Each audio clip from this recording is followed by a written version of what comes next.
Madame, Monsieur, bonsoir. Voici le sommaire de ce 19-20. À la une de l'actualité nationale, l'interview présidentielle télévisée ce soir sur France 2. Un exercice délicat pour François Hollande en chute libre dans les sondages d'opinion.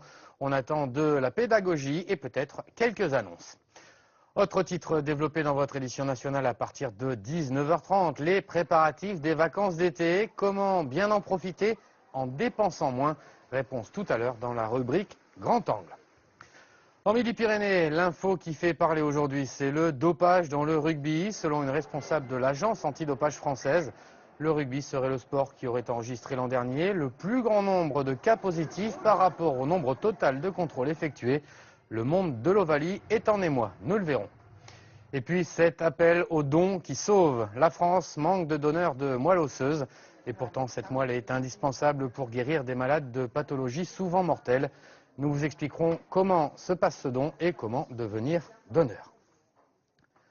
Le syndicat des joueurs de rugby se dit perplexe. La fédération et la ligue, elles sont choquées et parlent d'amalgame. Les propos d'une responsable de la lutte contre le dopage hier au Sénat font du bruit dans le monde de l'Ovalie. Selon ces chiffres, le rugby serait le sport qui aurait enregistré le plus fort taux de cas positifs l'an dernier. Les explications et les réactions avec Caroline Antich et Mathias Garnier. Les rugbymen, plus dopés que les cyclistes. La nouvelle est sur toutes les lèvres. Dans ce café toulousain, tenu par un ancien joueur de l'équipe de France, on a du mal à y croire et on cherche des explications.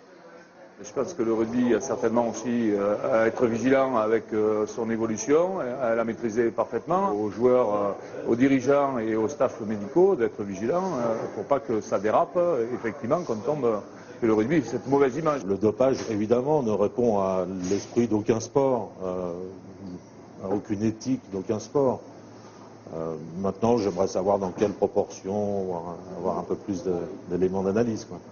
L'étude a porté sur 588 échantillons. 10,4% des résultats étaient anormaux. En proportion du nombre de contrôles effectués, le rugby arrive donc en première position devant le football, l'athlétisme, le triathlon, le basketball et le cyclisme. Selon la Fédération française de rugby, 22 joueurs ont été contrôlés positifs en 2012, 2 seulement ont été condamnés.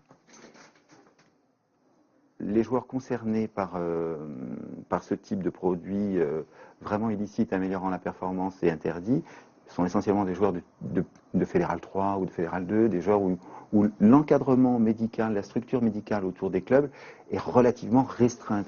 Du côté du Stade toulousain, on n'est pas inquiet outre mesure. J'aurais tendance à dire que si jamais le rugby est numéro 1 dans les sports dopés, c'est que vraiment en France on est bien. Et 20 ans que j'entraîne consécutivement, pour le moment j'ai pas eu de joueur suspendu. Donc c'est pour ça que j'ai tendance à sourire. En 20 ans, si ce sport était vraiment pollué, je pense qu'on aurait été touché de manière régulière. Fidèle à sa réputation, même dans la tourmente, la planète Ovalie reste sereine. Autre titre de l'actualité de cette journée, cette nouvelle grève dans les écoles primaires pour protester contre les changements de rythme scolaire. Je vous rappelle que les communes doivent choisir en ce moment si elles appliqueront cette réforme dès la rentrée prochaine ou seulement en 2014. Alors ouvrons ce dossier avec Sandrine Meurquet et Delphine Gérard. Quand on est à 1 heure de Rodez et seulement 500 habitants, on a du mal à appliquer les réformes du jour au lendemain.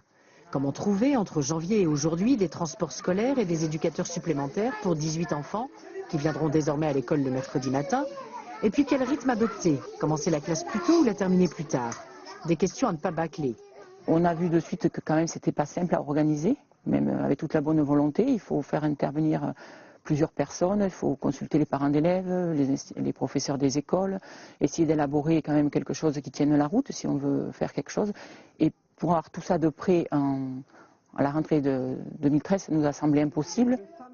La réforme prévoit aussi de réduire le personnel encadrant. En maternelle, un animateur devra s'occuper de 14 enfants au lieu de 10, et en primaire, il en aura 18 au lieu de 14. C'est pourquoi ils ont manifesté conjointement avec les enseignants à midi, à Toulouse. Quand il manque du personnel, automatiquement, on passe en mode garderie. Donc, on ne peut plus proposer d'ateliers, je veux dire que ce soit d'art plastique ou même de petits bricolages ou des choses comme ça, ou même de jeux dans la cour. Vous pensez qu'on bulle, en fait, on ne bulle pas du tout. Voilà, notre travail, c'est bien un vrai travail. On est à l'écoute des enfants, donc un coup c'est de la médiation, de la gestion de conflits, de l'animation. On axe aussi pas mal sur la parentalité, l'accompagnement aux familles. Voilà, notre boulot, c'est tout ça. Même désagréable sentiment d'incompréhension chez les enseignants. Le décret sur les rythmes ne reconnaît plus le temps passé à préparer et à organiser une véritable éducation des enfants, un temps de travail estimé à 43 heures par semaine. Éducation toujours avec cette fois la grogne des étudiants de l'Institut d'études politiques de Toulouse. Quelques 150 d'entre eux se sont réunis dans l'après-midi devant le rectorat pour dénoncer, je cite, un manque de moyens chronique de leur filière aggravé par l'annonce récente du gouvernement de baisser de 5% sa dotation à tous les IEP de province. La France recherche 18 000 donneurs de moelle osseuse, dont 600 en Midi-Pyrénées. Le besoin est important car ce don est parfois le seul moyen de sauver la vie à des personnes atteintes de pathologies mortelles. Alors, qui peut donner, comment et pour qui? Réponse avec ce reportage de Stéphanie Bousquet et Éric Foissac. Tous les jours depuis 17 ans, depuis qu'elle a reçu une nouvelle moelle osseuse, Laure remercie son donneur anonyme. Après 2 leucémies à 13 et 17 ans, cette greffe lui a tout simplement sauvé la vie. C'est une chance d'avoir un donneur et donc c'est une chance de vivre. Voilà, c'est vraiment la vie. J'avais rechuté une fois, je savais que je pouvais rechuter 2 fois. Je ne serais pas allée au-delà. Je pense que ma vie se serait arrêtée assez rapidement. Voilà, on sait qu'il existe une chance sur 1 million d'avoir un donneur. Elle était là. Voilà, je l'ai prise. Car son unique sœur n'était pas compatible. Laure a dû attendre 4 ans sur les registres nationaux et internationaux avant de trouver un donneur. Je sais que c'est un homme qui vient de Bordeaux. Voilà, c'est tout ce que je sais. Mais ça me suffit. Ça m'a suffi pour faire mon histoire et pour, voilà, pour remercier cette personne-là. Une générosité qui peut sauver des vies. Alors pour recruter de nouveaux donneurs, l'agence de biomédecine se mobilise nationalement cette semaine, comme ici au CHU de Rangueil. Est-ce que vous seriez prête à donner votre moelle osseuse? Écoutez, j'y réfléchis depuis un petit peu de temps, oui, mais j'ai encore quelques craintes, donc je vais réfléchir au calme. Les réticences sont en effet nombreuses, mais les médecins sont là pour lever les craintes liées à ce don. Votre moelle osseuse, c'est votre usine à cellules sanguines, elle est dans vos os et le fait de la ponctionner ne va vous poser aucun problème de santé. Elle se renouvelle et vous n'aurez aucun problème. Cette ponction, réalisée sous anesthésie générale, ne s'effectue que si un patient est compatible.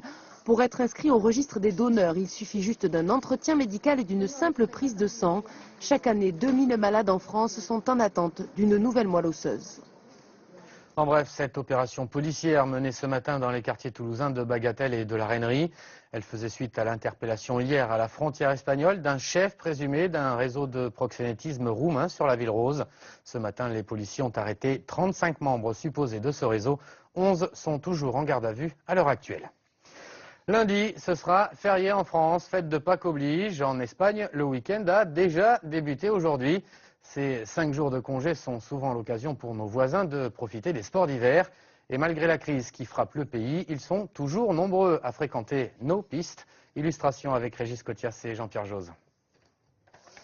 C'est la station la plus proche de l'Espagne. Les skieurs venus de l'autre côté des Pyrénées représentent environ 20% de la clientèle de Pio-en-Gali. Et la proportion monte quasiment à 80% durant la semaine sainte. En Espagne, le jeudi saint et le vendredi saint sont fériés, pas de travail. Bien sûr, il y a les processions religieuses très typiques, alors des gens suivent ces processions et d'autres beaucoup moins. Malgré un chômage à 25% et encore plus élevé chez les jeunes friands de ski, les Espagnols continuent à fréquenter les stations françaises. La différence de prix de forfait entre les stations espagnoles et françaises est marquée. On est quasiment à 10 € d'écart. Donc c'est certainement un point d'attrait positif pour nos stations françaises. Après, il est vrai aussi que les conditions d'accès par le tunnel de Bielsa sont restées bonnes tout l'hiver. Ça a été un peu compliqué sur d'autres destinations, notamment sur les stations de Serler, je sais, en Espagne. Constat identique à Saint-Lary. Malgré un contexte économique très incertain, les touristes espagnols conservent le goût et les ressources pour aller au sport d'hiver. Pour nous, ça a toujours été compliqué la journée parce qu'on n'a pas de grosses villes à proximité. Lérida, Saragosse, Bilbao, c'est quand même à plus de 3 heures.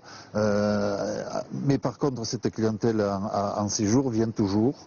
Je dirais qu'il n'y a pas d'augmentation véritablement, mais en fait, elle vient toujours. La neige très abondante cet hiver redonne aussi de l'attrait au ski alors que l'an dernier, les stations espagnoles manquaient de neige. Pour cette saison, pas de soucis et du reste à Pio-Angali et Cotteret, les pistes restent ouvertes jusqu'au 14 avril. Et attention au choc thermique après la montagne, le désert avec le Marathon des Sables qui se déroule du 5 au 15 avril prochain dans le sud marocain. Une épreuve d'ultra-trail de 240 km en autonomie complète pour laquelle un groupe de Midi-Pyrénéens peaufine actuellement son entraînement. Karine Deroche et Eric Correvitz sont suivis, ces fous de course à pied. 100 km par semaine depuis plus de 4 mois. Dans quelques jours, leur rêve va se réaliser. Les plateaux caillouteux ou les oueds asséchés du désert marocain, les dunes de Merzouga.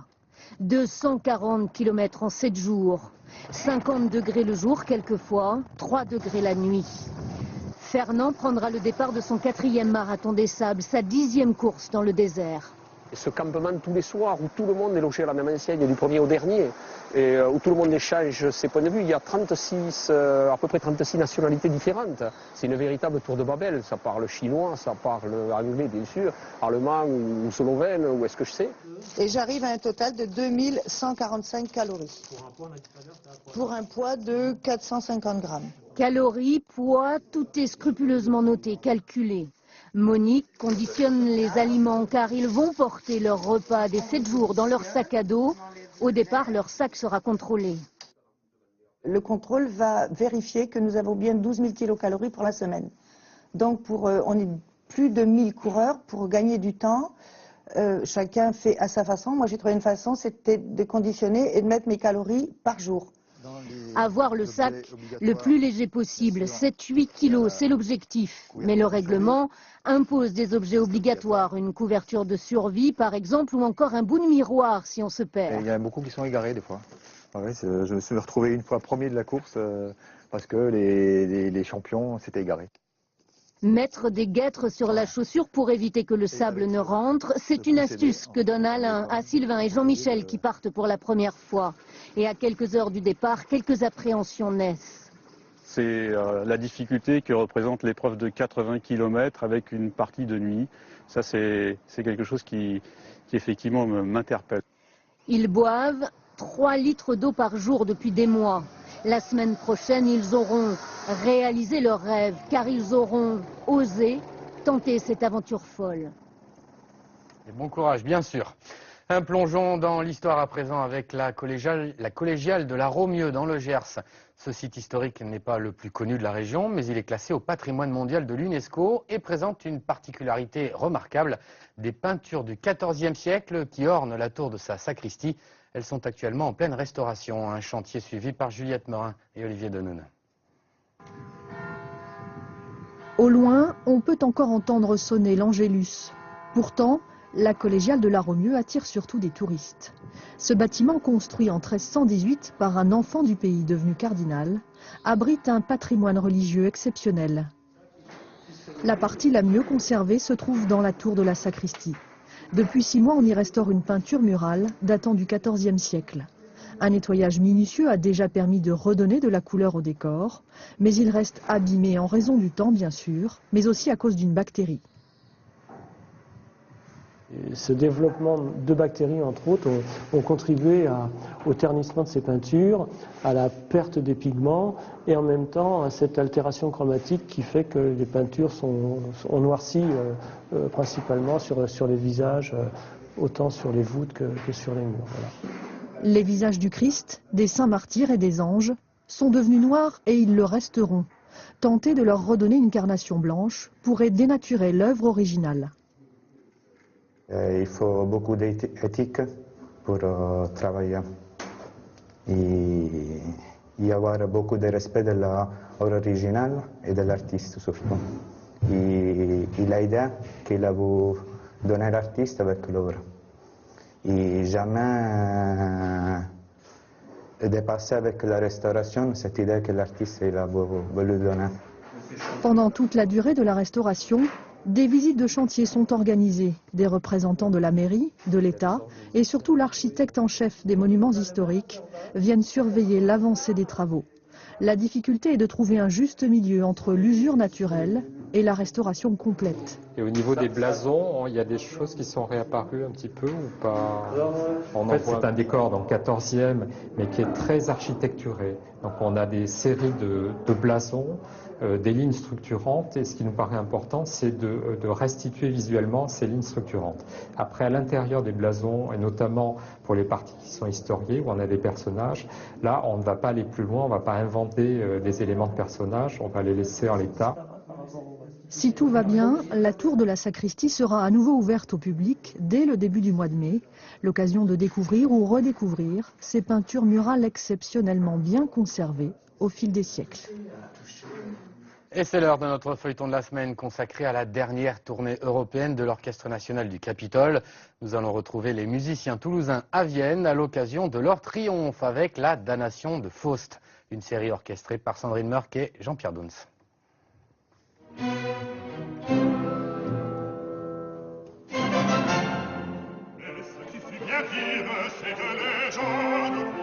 Lui, c'est Méphistophélès, le diable sardonique qui entraîne Faust en enfer.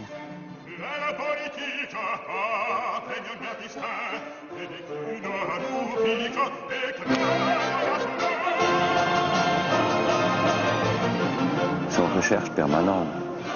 On cherche le son, on cherche le phrase, on cherche le couleur de son, parce que dans cette belle acoustique comme musique Verein, cette acoustique qui nous permet vraiment d'utiliser toutes les couleurs de cet orchestre.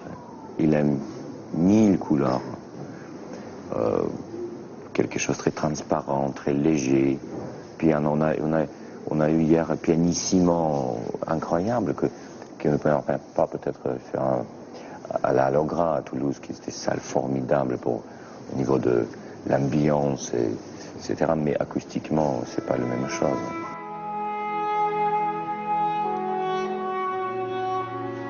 Avec son corps anglais, Gabriel raconte à quel point Marguerite se languit d'amour. Elle attend Faust qui ne vient pas.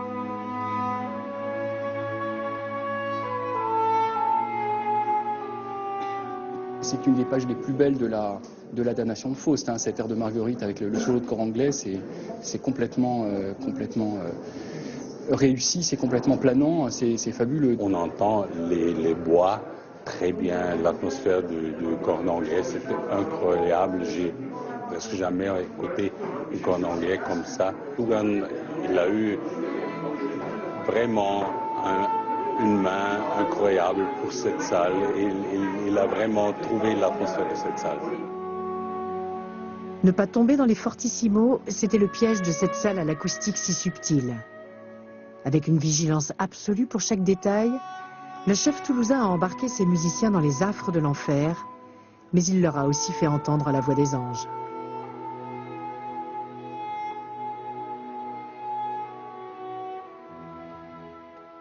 Et suite de ce feuilleton, demain, bien sûr, en attendant, place à la météo, puis à votre édition locale. Très bonne soirée, excellente fin de semaine et à lundi.